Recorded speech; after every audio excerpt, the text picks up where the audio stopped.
আসসালামু আলাইকুম, welcome back to my channel Madina cooking zone. আজ হাজির হয়ে গেলাম নতুন আরেকটি রেসিপি নিয়ে। গরুর মাংস দিয়ে মটরশুঁটি ও নতুন আলু দিয়ে বিরিয়ানি। এই বিরিয়ানিটা আমি বাসায় যেভাবে তৈরি করে থাকি ঠিক সেইভাবে আজ আমি এই রেসিপিটি আপনার সাথে শেয়ার করব। একদম হোটেলের স্টাইলে এই বিরিয়ানিটা আমি রান্না করব। এই বিরিয়ানিটা রান্না করতে যা যা উপকরণ লাগে আমি আপনাদের সাথে তাই নিয়ে শেয়ার করব। আশা করি আপনাদের ভালো লাগবে। তাহলে চলুন আমরা পুরো ভিডিওটা দেখে নিই। প্রথমে আমি চুলার মধ্যে একটা প্যান বসিয়ে দিয়েছি পরিমাণ মতো সয়াবিন তেল। এর মধ্যে দিয়েছি এলাচ, দারচিনি, তেজপাতা। এখন এর মধ্যে দিয়ে দিলাম পরিমাণ মতো পেঁয়াজ কুচিটা দিয়ে এখন আমি একটু হালকা করে নাড়াচাড়া দিয়ে ভেজে নেব। বেশি ভাজতে হবে না, হালকা করে ভেজে নিলেই হয়ে যাবে।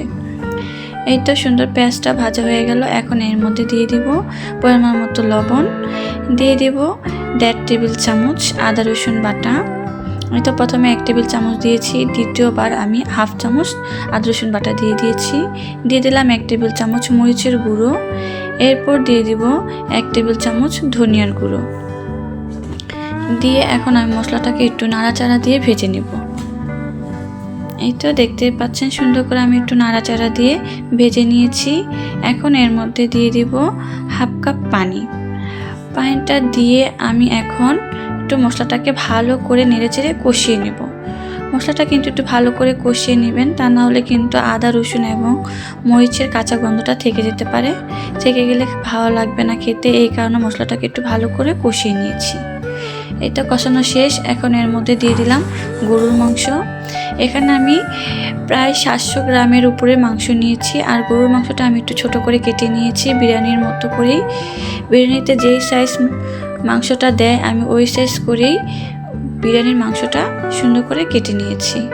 মাংসটা দিয়ে এখন আমি একটু মশলার সঙ্গে ভালো করে নেড়েচেড়ে মিশিয়ে নিলাম। এখন এর মধ্যে দিয়ে দিচ্ছি মটরশুঁটি এবং নতুন আলুটা আমি একটু মাঝখান দিয়ে ফেলে নিয়েছি, যেটা একটু বড় আর যেটা ছোট ওটা আমি আনামি রেখেছি। এখন সবগুলো উপকরণ একসঙ্গে ভালো করে নেড়েচেড়ে মিশিয়ে নিব। এই তো সুন্দর মেশানো হয়ে গেল।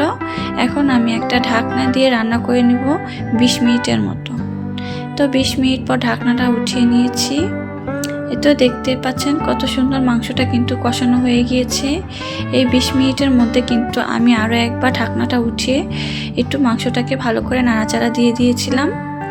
এখন 20 মিনিট পর আমি ঢাকনাটা উঠিয়ে মাংসটা আবারও সুন্দর করে নাড়াচাড়া দিয়ে দেখিয়ে দিলাম। প্রথমে আমি এখানে দিয়ে দিলাম 3 টেবিল চামচ টমেটো সস। এরপর দিয়ে দিলাম 2 টেবিল চামচ সয়া সস, দিয়ে দিলাম টক দই। এখানে আমি টক দই 4 টেবিল চামচের মতো দিয়েছি। এরপর দিয়ে দিলাম প্যাকেটের বিরিয়ানির মশলাটা। আমার বাসায় তৈরি করা মশলাটা শেষ হয়ে গিয়েছে, এর জন্য আমি এখানে প্যাকেটের মশলাটা ব্যবহার করেছি। এখানে আমি 700 গ্রাম মাংসের মধ্যে 500 গ্রাম পোলাও চাল ব্যবহার করেছি, তাই এখানে আমি 1/2 প্যাকেট বিরিয়ানির মশলা ব্যবহার করেছি। এই তো একটু ভালো করে নাড়াচাড়া দিয়ে মশলার সঙ্গে মিশিয়ে নিব। এই তো সুন্দর মেশানো শেষ, দেখতেই পাচ্ছেন উপরে তেল উঠে এসেছে। এ পর্যায়ে এখানে আমি দিয়ে দিলাম পোলাও চালটা আমি ভালো করে ধুয়ে একটা চালনের মধ্যে ছড়া দিয়ে রেখেছিলাম, যাতে এক্সট্রা পানিটা চাল থেকে ঝরে পড়ে যায়। এই তো চালটা দিয়ে আমি একটু ভালো করে নাড়াচাড়া দিয়ে মিশিয়ে নিয়েছি। এখন এর মধ্যে দিয়ে দিব আমি ফুটন্ত গরম পানিটা দিলে কিন্তু পোলাওটা ঝরঝরে হয় এবং অনেক সুন্দর করে রান্না হয়ে যায়। আমি এখানে 500 গ্রাম পোলাও চালের মধ্যে আমি 3 মগ পানি দিয়েছি। এই মগটা হলো 250 গ্রাম মগের, এর জন্য আমি এখানে 3 মগ পানি দিয়েছি। 500 গ্রাম চালের মধ্যে আমি 750 গ্রাম পানি এখানে অ্যাড করেছি, তাও আবার ফুটন্ত পানি। এখন আমি চালটা আর পানিটার সঙ্গে একটু ভালো করে নেড়েচেড়ে মিশিয়ে নিলাম।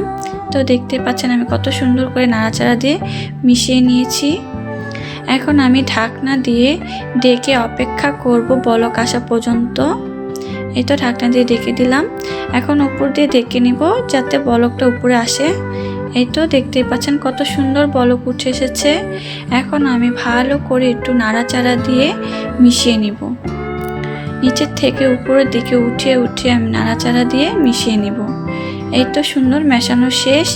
এখন আমি এটাকে ঢাকনা দিয়ে ঢেকে 20 মিনিটের মতো দমে রেখে দেব। এই পর্যায়ে কিন্তু চুলার আঁচটা একেবারে মিডিয়াম লোতে রেখে 20 মিনিটের মতো দমে রেখে দিবেন। এই তো 20 মিনিট পর আমি ঢাকনাটা উঠিয়ে নিলাম। এই তো কত সুন্দর দেখতেই পাচ্ছেন, বিরিয়ানিটা কিন্তু সুন্দর একটা কালার এসেছে এবং কত সুন্দর হয়ে গিয়েছে দেখতেই পাচ্ছেন। আমি একটু নাড়াচাড়া দিয়ে দেখিয়ে দেই, নিচের সাইড থেকে উপরের সাইডে একটু নাড়াচাড়া দিয়ে উঠিয়ে দিচ্ছি। এই তো মাশাআল্লাহ, বিরিয়ানিটা কিন্তু দেখতে যত সুন্দর হয়েছে, কালারফুল, এবং বিরিয়ানিটা কিন্তু একেবারে ঝরঝর হয়েছে দেখতেই পাচ্ছেন। আমি একটু কাছ থেকে দেখিয়ে দিই, বিরিয়ানিটা কত সুন্দর ঝরঝর হয়েছে, একেবারে কিন্তু হোটেলের বিরিয়ানির মতোই কালারটা এসেছে। এই তো দেখতেই পাচ্ছেন কত সুন্দর একটা কালার এসেছে। এখন আমি একটু নাড়াচাড়া দিয়ে গরম গরম পরিবেশন করে নেব। আপনারা কিন্তু চাইলে এখানে 2-3 টেবিল চামচ ঘি উপরে দিয়ে দিতে পারেন, তাহলে কিন্তু বিরিয়ানির ফ্লেভারটা আরও সুন্দর আসবে, খেতেও ভালো লাগবে। এই তো গরম গরম পরিবেশনও করে নিলাম। মাশাআল্লাহ, কালারটা দেখতে যতটা না সুন্দর হয়েছে, বিরিয়ানিটা কিন্তু খেতে ভীষণ ভীষণ মজার হয়েছে। আর এই শীতের সময় কিন্তু নতুন আলু এবং মটরশুঁটি দিয়ে এভাবে যদি বিরিয়ানি রান্না করেন, খেতে কিন্তু ভীষণ মজার এবং সুস্বাদু হয়ে থাকে। বিরিয়ানি কিন্তু শুধু শুধু খালি খালি খাওয়া যায় না, এর জন্য সাথে আছে স্লাদে আছে টমেটো, কাঁচামরিচ, শসা এবং লেবু। এসব দিয়ে কিন্তু স্লাদ তৈরি করে নিলে বিরিয়ানিটা খেতে ভীষণ মজার হয়। এই তো আমার বিরিয়ানিটা কত সুন্দর ঝটপট তৈরি করে নিয়েছি, সাথে স্লাদটাও তৈরি করে নিয়েছি। আপনারা কিন্তু চাইলে এভাবে নতুন আলু এবং মটরশুঁটি দিয়ে বাসায় এভাবে গরুর মাংস দিয়ে বিরিয়ানি তৈরি করে খেতে পারেন। আশা করি আপনাদেরও ভালো লাগবে। এভাবে বিরিয়ানি রান্না করলে কিন্তু বাড়ির ছোট বড় সবাই পছন্দ করে খেয়ে নেবে। আমার ছেলের তো কোনো কথাই নেই, ও কিন্তু বিরিয়ানিটা অনেক অনেক পছন্দ করে। আর মটরশুঁটি দিয়ে বিরিয়ানি রান্না করলে তার কথাই নেই, ও মজা করে খেয়ে নেয়। মটরশুঁটিটা ওর অনেক পছন্দের একটি সবজি। আমার মেয়ে মাদিনা ও পছন্দ করে বিরিয়ানি, কিন্তু ও মটরশুঁটিটা বাদাম মনে করে খেয়ে নেয়। আর তো নতুন আলুর কথা নেই, আমার ছেলেটা আলুটা খুব কম খায়, কিন্তু আমার মেয়ে মাদিনা ও আলুটা অনেক অনেক পছন্দ করে। বারবার বলে মা আলু আলু আলু। কি আর বলবো ওর কথা, পাকা বুড়ি একটা আমার মেয়ে এবং ছেলের জন্য সবাই দোয়া করবেন।